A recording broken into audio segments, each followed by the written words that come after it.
Oke, assalamualaikum warahmatullahi wabarakatuh. Sobat Halo Bima, kembali lagi di segmen obesitas, obrolan santai berkualitas bersama saya Agil Savero, dan kali ini saya ditemani orang yang paling sering muncul di layar Halo Bima, yaitu Bang Ihsan Iskandar.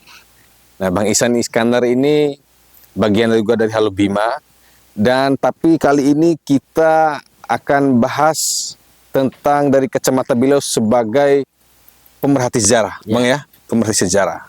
Karena ini bulan Ramadan, kita lagi menjalankan ibadah puasa, kita bahas tentang Islam, Bang. Oke. Untuk Skup Bima. Sejarah. Paling menarik saya itu bahas sejarah. Enggak, tentang Islamnya itu bagian mananya, Mas? Sejarah Islam, masuk ke Bima. Oh, masuk ke Islam. Nah, saya tahu Bang Ihsan sendiri itu senang membaca sejarah dari versi yang berbeda-beda. Out of the box lah kayak gitu. Kalau, nah gimana Bang Ihsan? Pertama kali Islam masuk di Bima ini yang dari yang Bang Ihsan pelajari. Oke. Jadi ada beberapa tahapan atau periodisasi masuknya Islam di Bima itu. Nah, kalau berdasarkan sejarah lokal, sejarah umum ya paling sering kita baca, ya seperti kita dengar bahwa Islam masuk itu dari Goa, dari kerajaan Goa. Setelah Matawadu lari ke Goa, kemudian Goa melakukan serangan terhadap Bima dan membawa Islam di sini. Tetapi sebenarnya itu kan terjadi abad 17 ya itu. Goa itu? Ya, itu awal abad 17 lah sampai pertengahan. Tetapi sebenarnya proses Islamisasi Bima itu sendiri sudah terjadi jauh sebelum itu. Bahkan sebelum Portugis itu bercokol di bumi Nusantara ini, menguasai Malaka itu, atau tepatnya itu pada fase-fase akhir kerajaan Majapahit. Jadi Islam itu mulai diperkenalkan atau mulai ditawarkan di Bima ini sendiri. Jadi catatan itu ada dalam naskah Hikayat Tanah Hitu namanya, yang ditulis oleh Rejali. Jadi Hikayat Tanah Hitu itu bercerita tentang peristiwa-peristiwa sejarah di Hitu dan sekitarnya atau Ternate pada tahun 1498 dulu itu. Jadi Panglima Hitu dengan Sultan Ternate pertama, Sultan Zainal Abidin ini pergi belajar ke Giri Kedaton ya.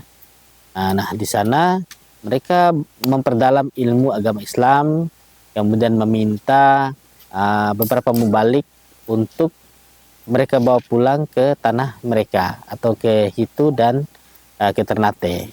Dari Giri, dari Jawa nih. Dari Jawa. Nah, yang pulang pertama itu Panglima Hitu ini. Jadi dia pulang mampir di Bima. Nah, di Bima ini ya dia menikahi putri Raja Bima. Kemudian dibawa ke Hitu, kemudian diislamkan kan gitu. Pak, ini pangeran nih dari Ternate nih. Ini yang Hitu dulu. Yang Hitu nih, ya. Hitu. Apa Panglima? Ya. Panglima Hitu mampir ke Bima, menikah dengan putri Raja Bima. Putri Raja Bima. Karena dibawa ke Hitu dan diislamkan. Diislamkan di sana. Sedangkan si Sultan masih di Giri nih. Masih di Giri ya. Masih di Jawa. Pulang berikutnya, ini Sultan Zainal Abidin, Sultan pertama Ternate ini yang melakukan pelayaran dengan membawa seorang mubalik ya. Mampir juga di Bima. Mampir di Bima, bertemu dengan Raja Bima dan mengajak sang raja untuk masuk Islam. Namun terjadi kesalahpahaman antara Sultan Ternate dengan Raja Bima tersebut, sehingga terjadi perselisihan dan pertikaian yang menyebabkan Sultan Zainal Abidin ini ditikam dengan tombak oleh Raja Bima. Dari Raja Bima yang tua kalau gitu ya. Dari posisinya itu ditikam dengan tombak sehingga harus dilarikan ke kapalnya saat itu. Dia harus meregang nyawa di tangan seorang Raja Bima gitu. Sehingga dari pelabuhan itu, dari atas kapal itu mereka belayar ke Ternate itu, dan sultannya meninggal di atas kapal. Iya. Berarti di atas kapal. Fase pertama penyebaran Islam gagal berarti di tahun 1400-an itu ya? Ya 1499 1500 lah. Karena kalau dalam catatan Kesultanan Ternate, Sultan Zainal Abidin ini meninggal tahun 1500 Masehi. Ya, Jadi kita segitu bisa perkirakan segitu, sekitar tahun 1500. lah. Gagal berarti. Gagal. Nah, kemudian itu fase pertama. Kalau fase keduanya, Bang, ada nggak setelah itu? Ada. Jadi kalau fase keduanya itu setelah masuknya Portugis, jadi wilayah-wilayah, kalau Portugis kan dia menjajah, selain menjajah secara ekonomi, militer, juga dia membawa misi-misi agama. Agama ya. 3G itu kan. Ya, sehingga saat itu perlawanan yang paling gencar itu dilakukan oleh umat-umat Islam para pembalik. Jadi mengirim pasukan orang dari Jawa ke Ternate dan lain sebagainya. Nah, termasuk kalau dalam Babat Lombok itu saya sih belum pernah membaca sumber utamanya dari Babat Lombok, tapi dari beberapa kutipan secara tidak langsung dalam beberapa buku maupun artikel juga disebutkan pada masa Sunan Prapen. Jadi Sunan Prapen ini cucu dari Sunan Giri. Itu melakukan dakwah ke Lombok, Sumbawa dan Bali, dakwah Islamisasi. Nah, apakah Sumbawa yang dimaksud ini termasuk Bima atau tidak? Itu kita belum bisa memastikan. Tapi ada yang menyatakan bahwa Sumbawa dimaksud itu ya Pulau Sumbawa termasuk Bima. Tetapi ada juga yang berpendapat bahwa Sumbawa dimaksud ya hanya Sumbawa di dekat Lombok itu saja.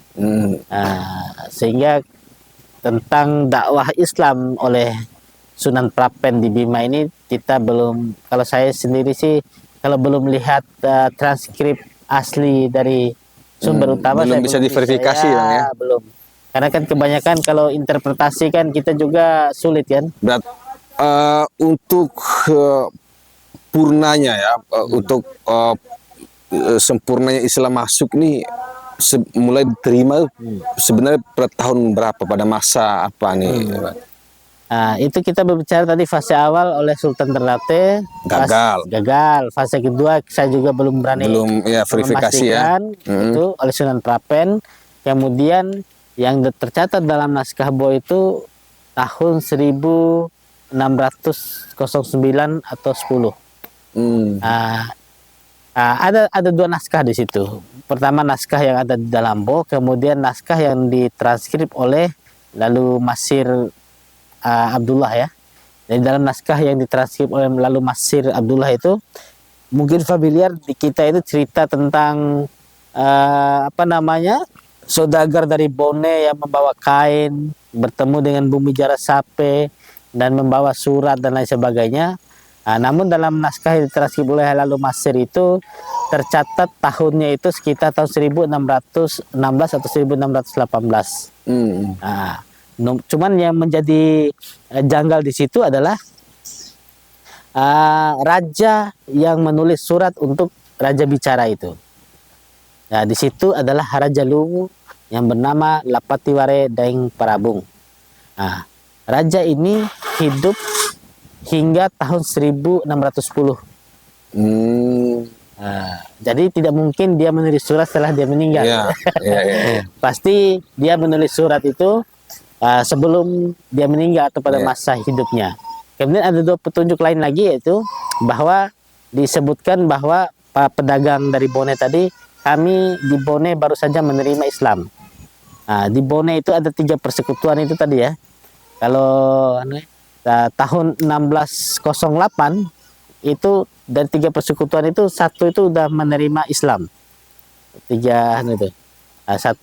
Dan bertahap mereka, ada 1608, kemudian 1610, 9 apa 10 itu, dan 1611 itu. 1608 ini sudah mulai masuk Islam dari Bone. Dari saudagar. Dari saudagar. Jadi mereka menceritakan bahwa mereka baru saja masuk Islam. Jadi petunjuknya berarti mereka baru masuk Islam itu tahun 1608.